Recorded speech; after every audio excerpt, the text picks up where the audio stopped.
1절 말씀을 보시면 여호와께서 사무엘에게 이르시되 내가 이미 사울을 버려 이스라엘 왕이 되지 못하게 하였거늘 내가 그를 위해 언제까지 슬퍼하겠느냐. 너는 뿔에 기름을 채워 가지고 가라. 내가 너를 베들레헴 사람 이새에게로 보내리니 이는 내가 그의 아들 중에서 한 왕을 보았느니라 하시는지라. 우리가 쓰기에 참 어색하기도 하고 불편한 말이 나오죠. 하나님이 사울을 버렸다라고 하는 겁니다. 하나님이 사울을 버렸다. 아니, 어떻게 하나님이 선택하시고 기름 부으시고 세운 사람을 하나님이 버려? 그럴 수 있는 거야? 하나님이 그래도 되나? 이런 질문이 우리에게 자연스럽지 않으세요? 그런데 버려라는 뜻을 알면 그게 좀 이해가 됩니다. 버려, 이 버려는 마스라는 단어인데요, 거절하다라는 뜻이에요. 또는 멸시하다, 이런 뜻을 갖고 있어요. 근데 말씀을 보면 이게 하나님의 일방적인 버림이 아니다라는 거예요. 하나님으로부터 시작된 버림이 아니다라고 하는 거죠. 하나님이 어떤 기준을 정해놓고 그 기준에 맞지 않을 때, 야, 너는 내 기준에 맞지 않으니 너는 오늘부터 탈락이야, 뭐 이런 게 아니다라고 하는 거예요.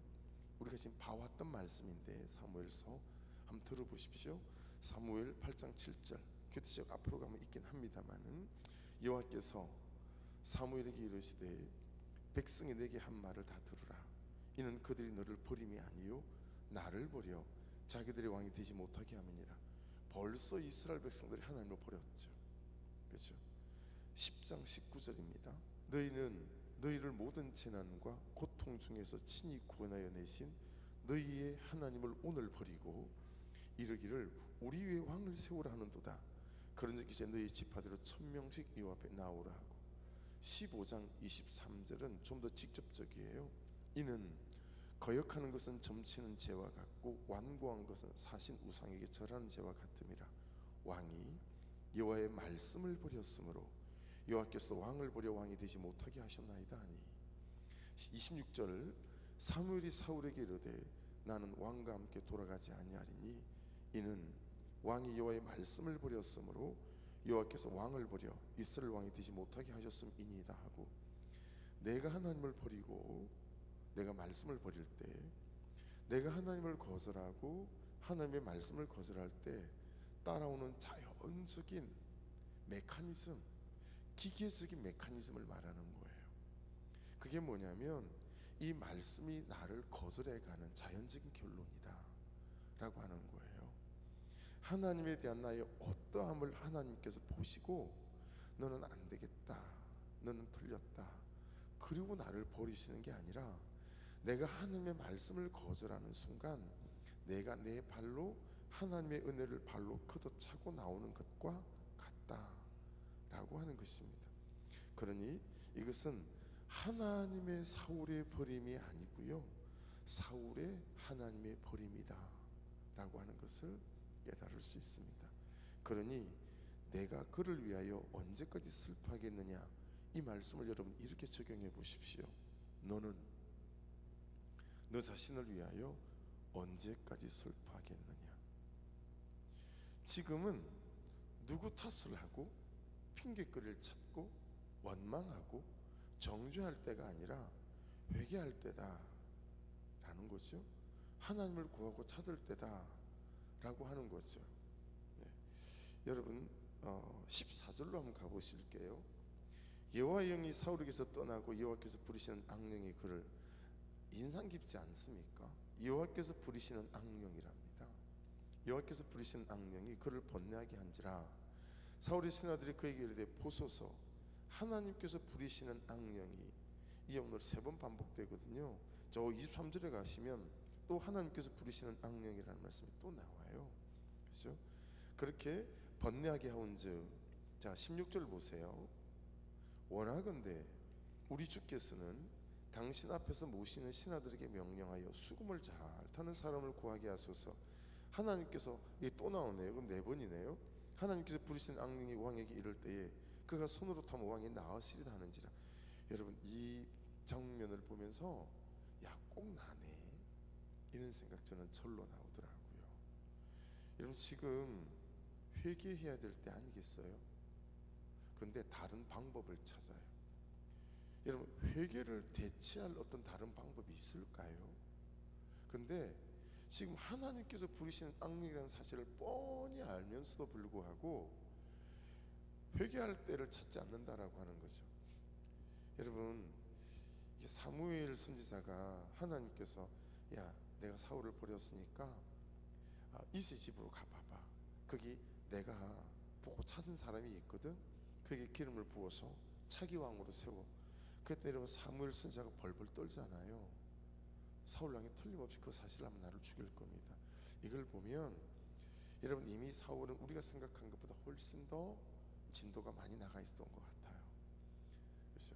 이 사무엘 선지자가 이세 마을에 오니까 여러분, 전부 다 난리가 났잖아요, 장로들이. 왜냐하면 이 사무엘 선지자가 올 때는 이스라엘 백성들이 하나님이 오신 것처럼 생각했거든요. 메신저였으니까.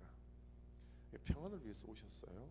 내가 평안을 위해서 왔다 라고 말씀하시는 대목을 보더라도, 그럼에도 불구하고 사무엘 선지자가 사울 왕이 나를 죽일걸요 하는 걸 보면 여러분, 이때 이미 평소에 사울 왕의 삶이 어땠는지 훤히 드러나는 대목이잖아요.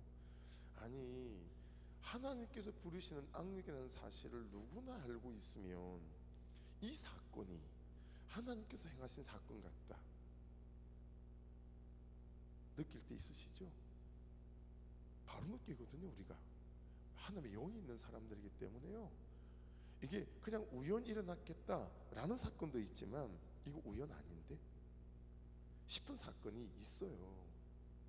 그러면 회개해야죠. 돌이켜야죠. 근데 지금 이 사람들은 돌이키지 않아요. 뭘 하죠? 다른 방법을 찾아요. 이때를 모면할 수 있는. 수금을 잘 타는 다윗이라는 소년이 있는데요, 걔를 불러다가 수금을 타면 악령이 떠나갈 거예요.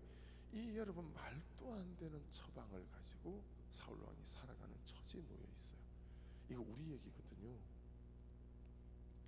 여러분은 여러분의 삶을 어떻게 처방하십니까? 여러분은 여러분 자신에 대해서 어떻게 처방하세요? 회개해야 될 때를, 돌이켜야 될 때를, 용서해주고 용납해야 될 때를 놓치지 마시기를 주의 이름으로 축복합니다. 전혀 다른 방식으로 접근하는 이 처방, 아무런 삶에 도움이 되지 않는다라는 사실을 알 수 있습니다. 너는 너 자신을 위하여 언제까지 슬퍼하겠느냐. 다시 1절 말씀을 보세요. 여호와께서 사무엘에게 이르시되 내가 이미 사울을 버려 이스라엘 왕이 되지 못하게 하였거늘 내가 그를 위해 언제까지 슬퍼하겠느냐. 그리고 그 다음에요, 너는 뿔에 기름을 채워 가지고 가라. 내가 너를 베들레헴 사람 이세에게로 보내리니 이는 내가 그의 아들 중에서 한 왕을 보았느니라 하시는지라. 여러분, 이는 내가 그의 아들 중에서 한 왕을 보았느니라 하시는지라. 여러분, 한 가지 정말 진심으로 축복하고 싶습니다. 하나님에게 발견되는 사람 되시기를 주의 이름으로 축복합니다. 그래서 하나님께서 누군가를 보내는 사람, 그래서 하나님이 세워 가시는 사람. 자, 이찬수 목사님하고 2년간 멘토링을 받을 때 이찬수 목사님이 그러시더라고요. 개척을 한다고 하니까 오카노 목사님 부르셨대요. 그래서 이 목사 아들처럼 생각하시는 분이니까 내가 목회를 해보니까 사람은 내가 못 모으겠더라. 근데 사람은 하나님께서 보내주시더라. 그러니 사람 모을 생각하지 말고 하나님 앞에, 말씀 앞에 제대로 서면 하나님께서 사람을 몰아오시더라. 내가 다른 건 부탁하지 않는데 이 한 가지만 부탁할 테니까 이 부탁을 그렇게 하시더래요. 그렇게 저한테 나누는 게 제가 마음에 많이 남아 있어요.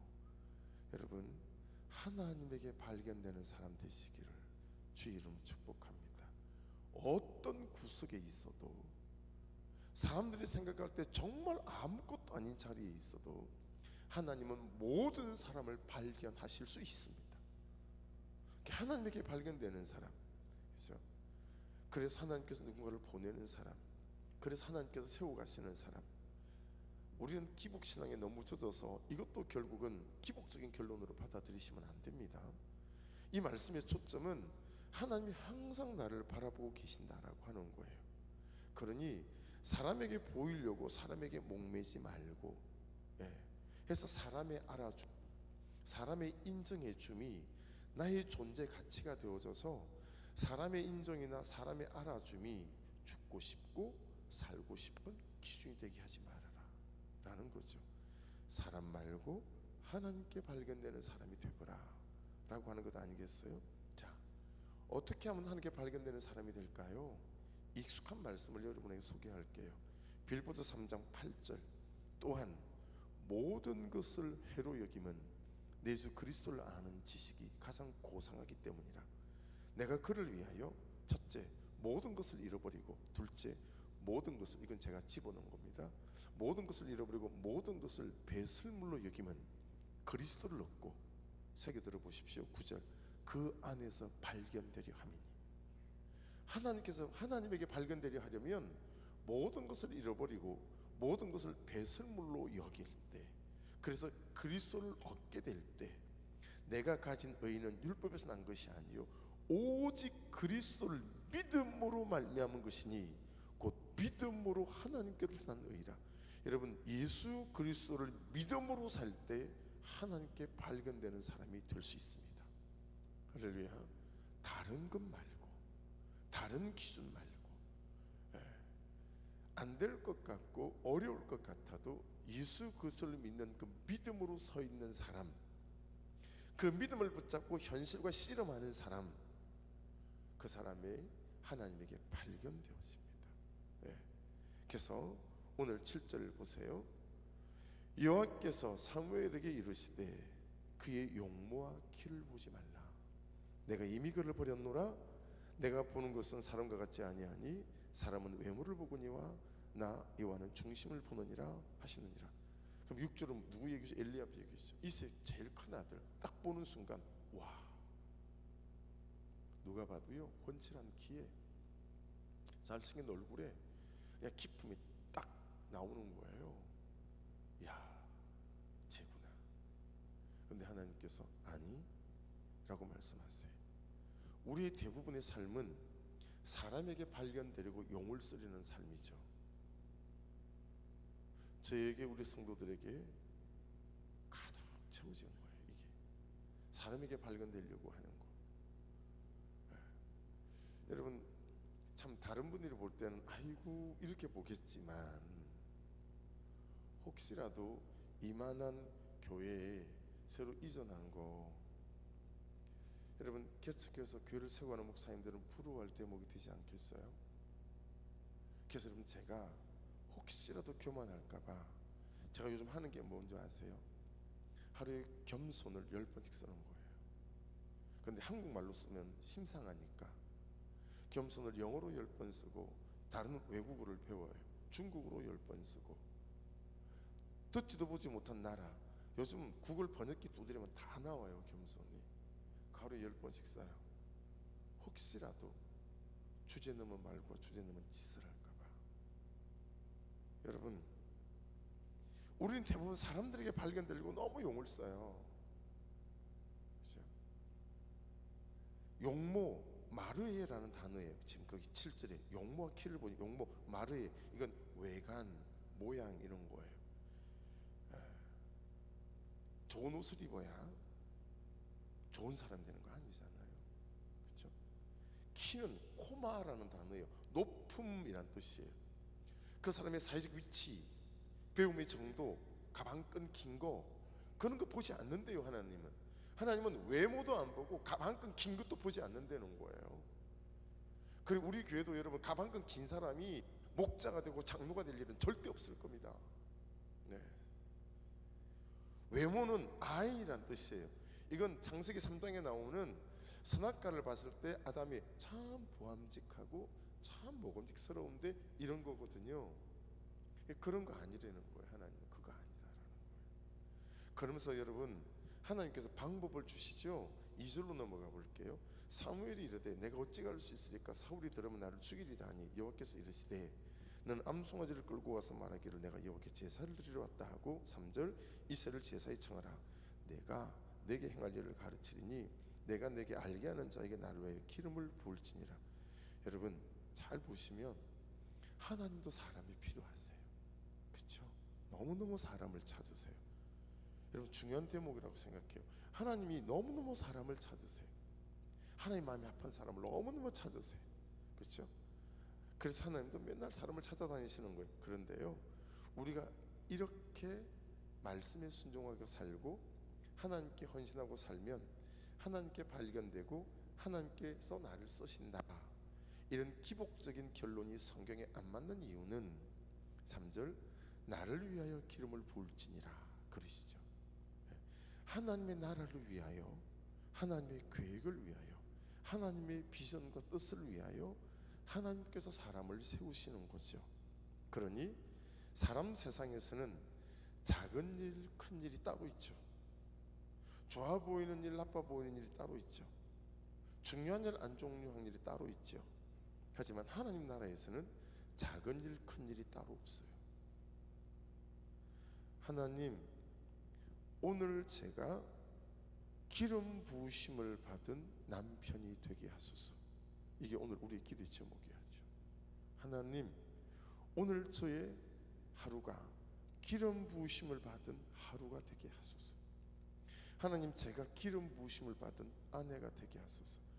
어떤 우리 삶의 위치와 역할은 작은 게 없고 하나님의 나라 안에서 하나님께서 하나님의 나라를 통치하기 위해 하나님이 세우신 삶의 역할과 자리입니다. 그러니까 거기에 헌신되시면 되세요.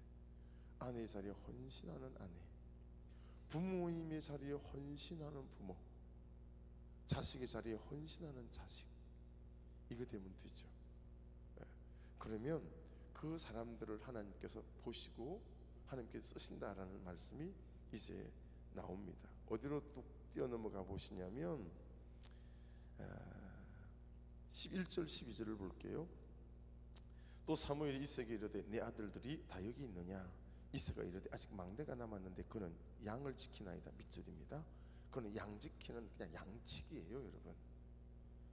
사무엘이 이새에게 이르되 사람을 보내어 그를 데려오라. 그가 여기 오기까지는 우리가 식사 자리에 앉지 아니하겠노라. 12절 이 사람을 보내어 그를 데려오면 그의 빛이 붉고, 자, 붉고는 아도몬이라는 단어인데요, 햇빛에 걸렸다라는 뜻이에요. 워낙 광야에서 들판에서 양을 치느라 햇빛에 걸려서, 여러분 손마디 굵고 손 거칠고 얼굴 새카만 거 부끄럽게 여길 일이 아니에요. 농부가 농부다웠다는 얘기고 일용 노동자가 일용 노동자다웠다는 얘기예요. 근데 하나님 눈에는 그런 사람이 보인다네요. 자기 삶의 역할에 성실하고 진실한 사람, 이리 뺀질 저리 뺀질하며 힘든 일 안 하려고 하고 어려운 일 안 하려고 하고 내 재정 들어가는 일 안 하려고 하고, 그런 사람 눈에 안 보이신데 얼굴이 붉은 자, 여러분 들판에서 양치기 아니라 얼굴이 걸렸다는 뜻이에요. 이게 그런 사람이 하나님 눈에 보인 거예요.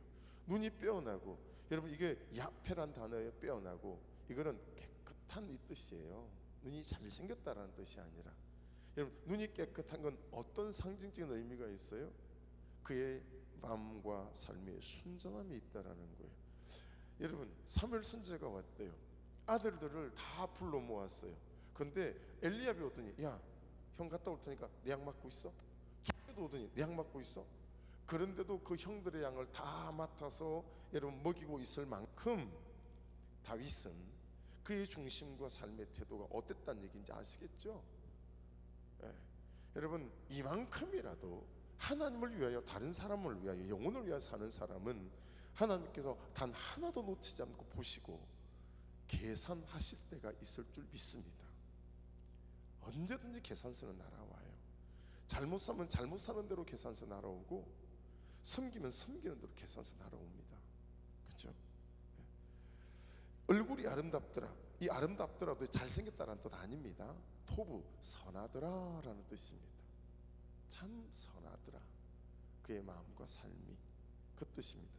하나같이 외모를 말하는 단어가 아니고 다윗의 평소의 삶과 중심을 말하는 단어예요. 그래서 여호와께서 이르시되 이가 그니 일어나 기름을 부으라 하시는지라, 그렇게 말씀하십니다. 그리고 1분이 됐어요. 13절 이날 이후로 다윗이 여호와 영에 크게 감동되니라. 밑줄이죠. 이날 이후로. 여러분, 하나님께서 기름 부어서 차기 왕으로 세운 다음에 주신 게 딱 하나예요. 하나님께서 제1의 조건이라고 보시는 거 딱 하나. 그건 뭐냐면 하나님이 더하시고 보태시고 꼭 있게 하시고 간절해야 되는 거. 우리가 뭐예요?